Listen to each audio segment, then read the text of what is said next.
मेरे साथ एक और वचन निकालिए, नीति वचन उसका 11 और उसका 2।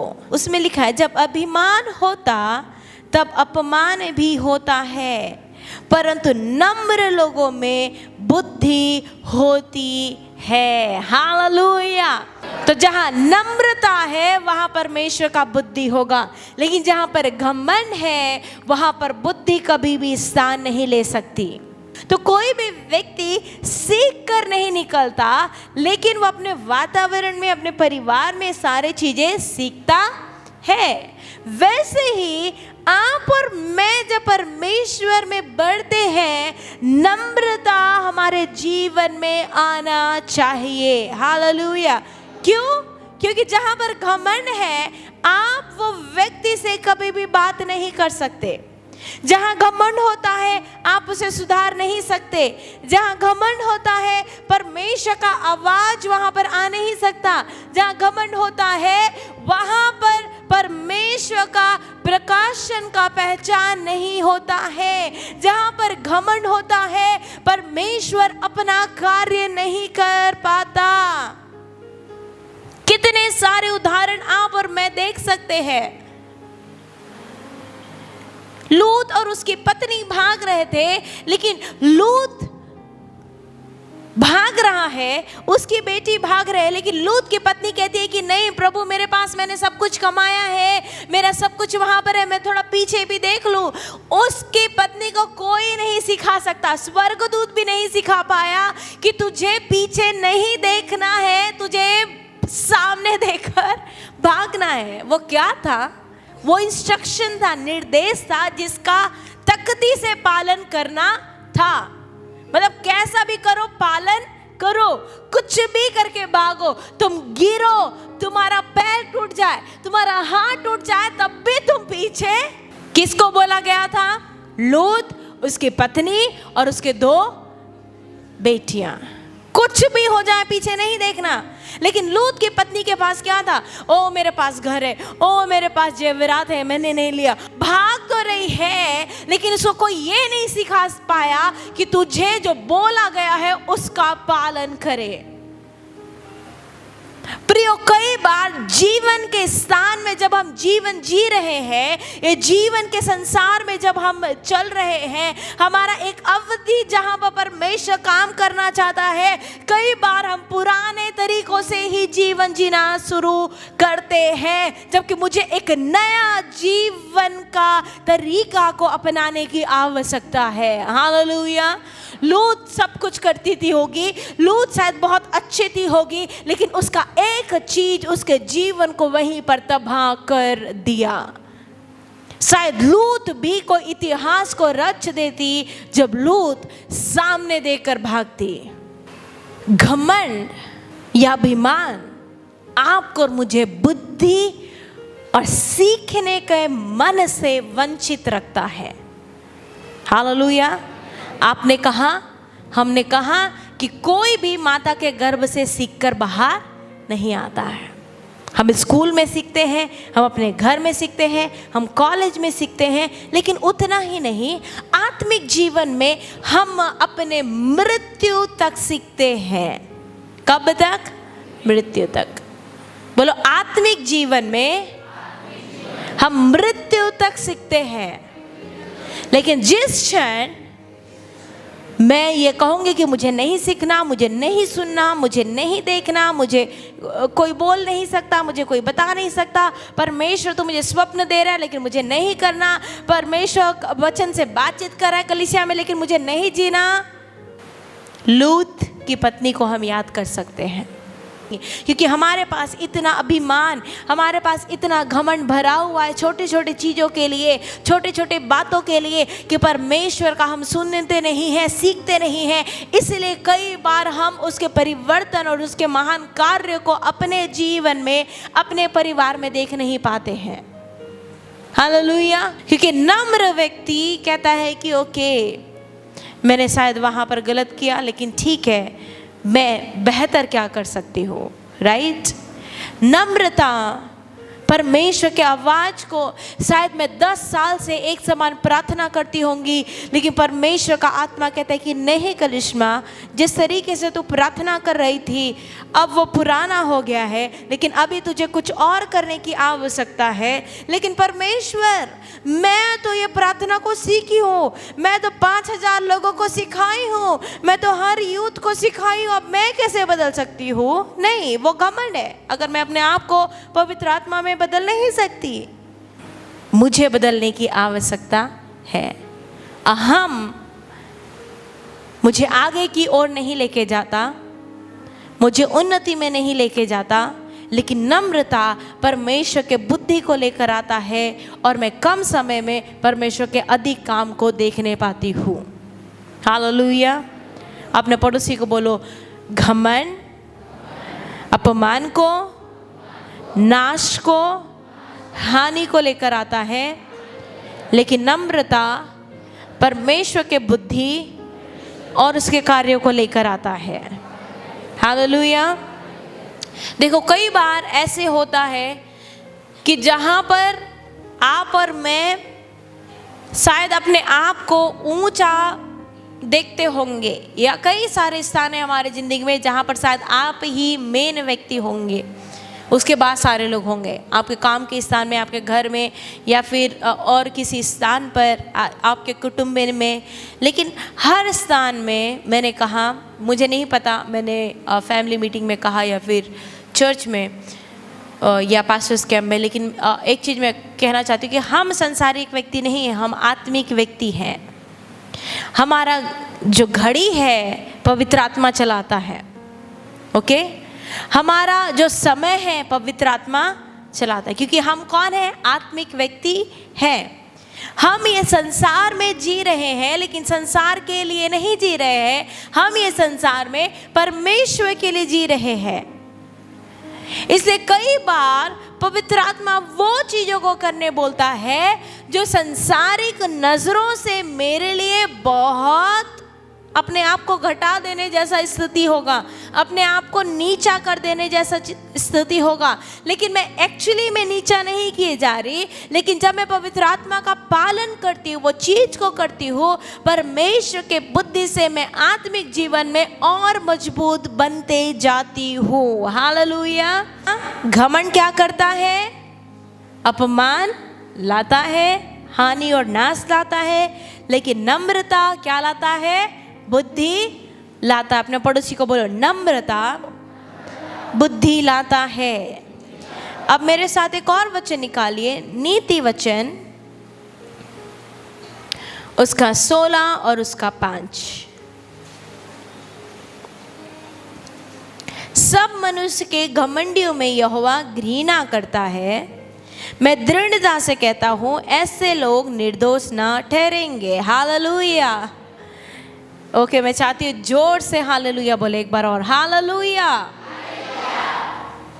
सब मेरे साथ कहें, सब मन के घमंडियों से यहोवा घृणा करता है।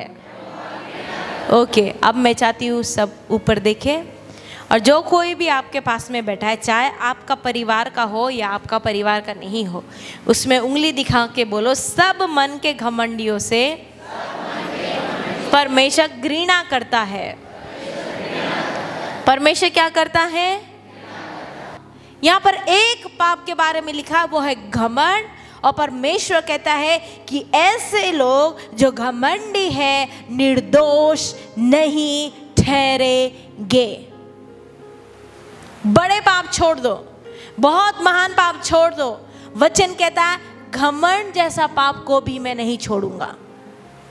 इसलिए दाऊद कहते हैं कि मैं हर दिन अपने मन को जांचता हूँ। पवित्र आत्मा मेरी सहायता कर कि मैं अपने मन को जांच पाऊँ। पवित्र आत्मा सहायता कर कि मैं अपने हृदय को जांच पाऊँ। पवित्र आत्मा सहायता कर कि मेरे विचार को, मेरे विवेक को मैं नया कर पाऊँ। क्योंकि दाऊद जानता था कि एक भी चीज जो मेरे अंदर में छुपा हुआ है, शायद लोग नहीं जानते, शायद घर वाले नहीं जानते, लेकिन मुझे निर्दोष साबित कर सकता है। हालेलुया।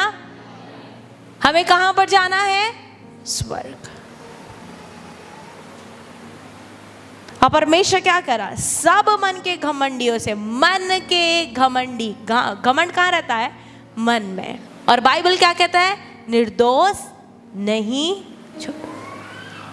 चाहे वो आत्मिक घमंड हो, शारीरिक घमंड हो, भौतिक घमंड हो, सामग्री का घमंड हो, जीविका का घमंड हो, अभिलाषाएं हो, ऐसे लोगों को मतलब क्या?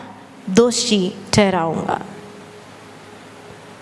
बड़े पाप भूल जाओ, वो तो दिखाई देते हैं, वो तो महसूस किए जाते हैं, लेकिन कई बार आपको और मुझे सोचना है कि प्रभु मेरे हृदय में, मेरे मन में कहीं घमंड तो नहीं है, कहीं मेरे विचारों में घमंड तो नहीं है, मेरे मन में कहीं कोई एक विचार तो नहीं आया घमंड के कारण से शायद मैंने ऐसा व्यवहार किया था होगा। आओ आप और मैं परमेश्वर के सामने आए, अपने वो स्थानों को, अपने हृदय के स्थानों में, अपने मन के हर एक क्षेत्र में जांचे कि एक भी चीज शैतान मेरे जीवन में न डाले जिसके कारण मैं घमंडी हो जाऊं। हालेलुया। अब यहाँ पर ध्यान से सुनना, जिस क्षण हम किसी चीज को, किसी व्यक्ति को, किसी वस्तु को या किसी बात को जो हमारे जीवन में उठाने लगते हैं, वो चीज के कारण हमारे जीवन में घमंड आना शुरू हो जाता है। और जिस क्षण मेरे अंदर में घमंड आ रहा है और वो चीज उठ रहा है मेरे जीवन में, चाहे वो मेरा कमाई हो, चाहे वो मेरा कुछ भी क्यों ना हो, उसका मैं आराधना करने लगती हूँ, ना कि यीशु मसीह का। इसलिए परमेश्वर कहता है कि मैं उन्हें निर्दोष नहीं तोड़ूंगा, मैं उन्हें दोषी ठहराऊंगा। क्यों? क्योंकि हमारा आराधना का विषय कुछ और हो चुका है, इससे तो घमंड पैदा हुआ है। मेरी महिमा का विषय कुछ और हो चुका है, इससे तो मेरे अंदर में घमंड हो चुका है। कोई व्यक्ति किसी के बारे में बात करे, हम कहते कि तू उसके बारे में बात तो करके बता, मैं बताती हूँ तुझे। क्यों? क्योंकि घमंड है। कई बार हम अपने प्रार्थना के बारे में सोचते हैं कि कोई, मैं इतना प्रार्थना करती हूँ, कोई ऐसा कैसे बोल दिया कि मेरा जीवन ऐसा, मैं तो प्रार्थना करती हूँ। भैया प्रार्थना अच्छी बात है, लेकिन प्रार्थना का घमंड नहीं होना चाहिए। क्योंकि मैं प्रार्थना में बैठकर परमेश्वर की आराधना नहीं कर रही हूँ, मैं प्रार्थना होने का घमंड कर रही हूँ और अपने ही प्रार्थना का आराधना कर रही हूँ, जिसका कोई मतलब नहीं है। तो आओ हम अपने हृदय को जांचें कि हमारे अंदर में एक भी घमंड का विषय ना हो। हालेलुया। एक ही घमंड होना चाहिए कि मैं यीशु मसीह को जानती हूँ। Hallelujah, hallelujah. नीति वचन उसका 16 और उसका 18, उसमें लिखा है, विनाश से पहले गर्व और ठोकर खाने से पहले घमंड आता है। एक बार जोर से मेरे साथ कहे, विनाश से पहले गर्व और ठोकर खाने से पहले घमंड आता है। क्या आता है? घमंड। विनाश से पहले क्या आता है? गर्व। ओ वाह, मैंने बना लिया, मैंने कर लिया। लेकिन ठोकर खाने से पहले, गिरने से पहले, लज्जा से पहले क्या आता है? घमंड। लेकिन अगर मैं परमेश्वर के साथ चल रही हूँ, परमेश्वर की इच्छा में मैं चल रही हूँ, ना तो मेरे पास गर्व आएगा और ना ही मेरे पास घमंड आएगा, और ठोकर खाने का एक भी विषय नहीं होगा मेरे पास। हालेलुया। कई बार हम वस्तुओं का घमंड करते हैं, कई बार हम चीज़ों का घमंड करते हैं। ऐसे ऐसे घमंड का विषय मैं आपको बता सकती हूँ। वो घमंड जिसके कारण कई सारे लोग नाश हो गए। हालेलुया।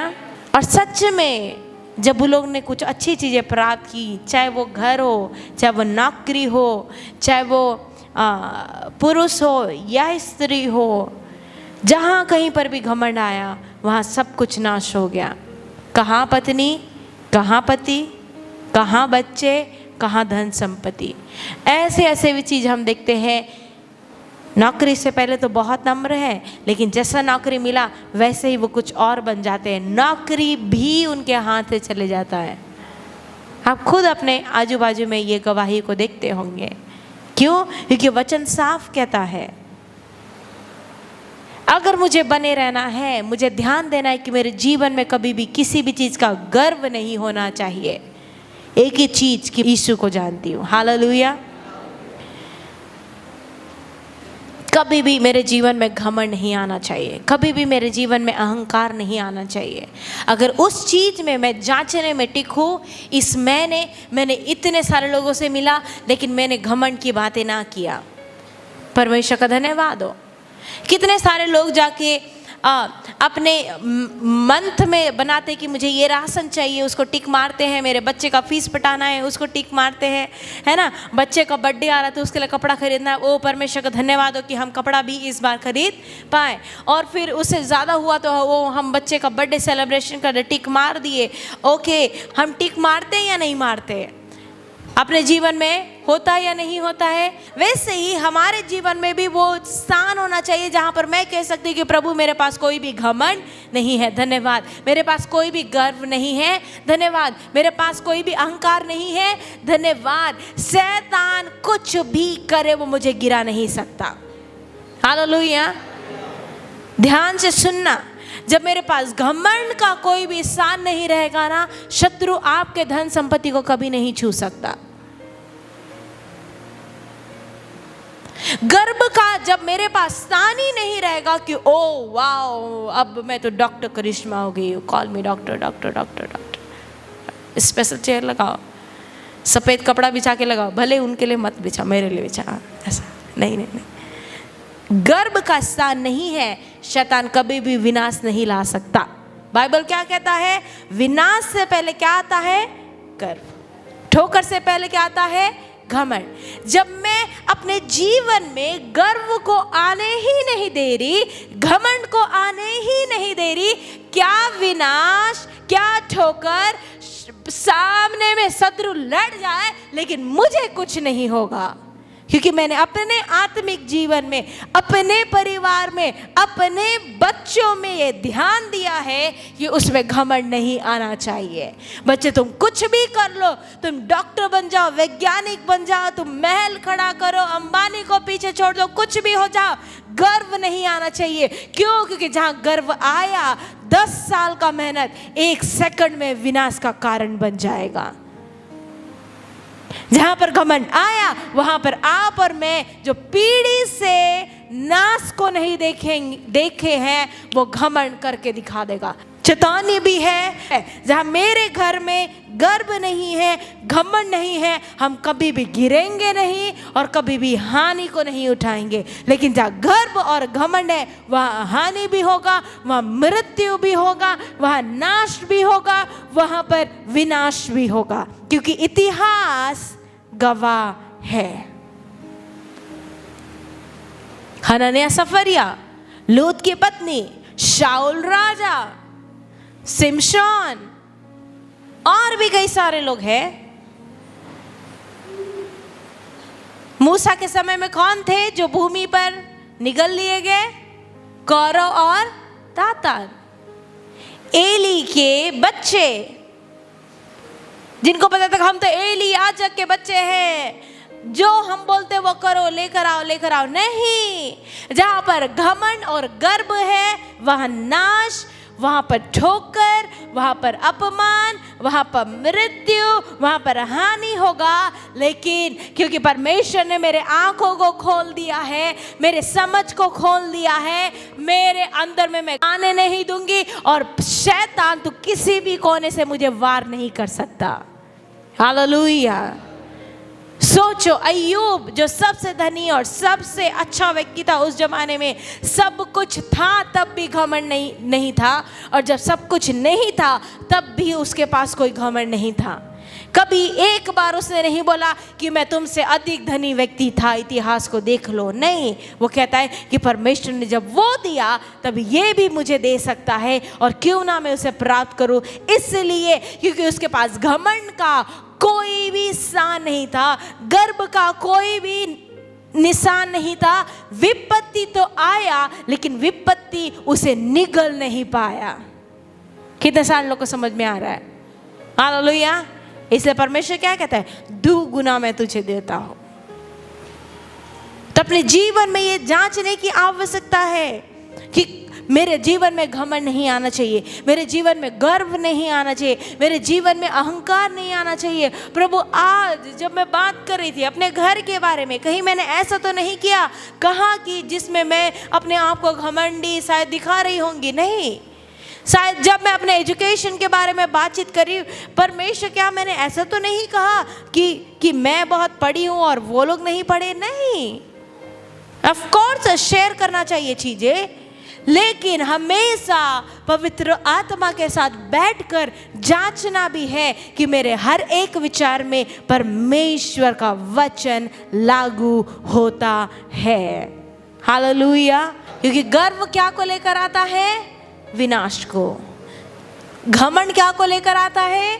ठोकर को। लेकिन जिसके पास घमंड और ठोकर का स्थान नहीं है, शैतान विपत्ति तो ला सकता है लेकिन वो मुझे नाश नहीं करता। हालेलुया।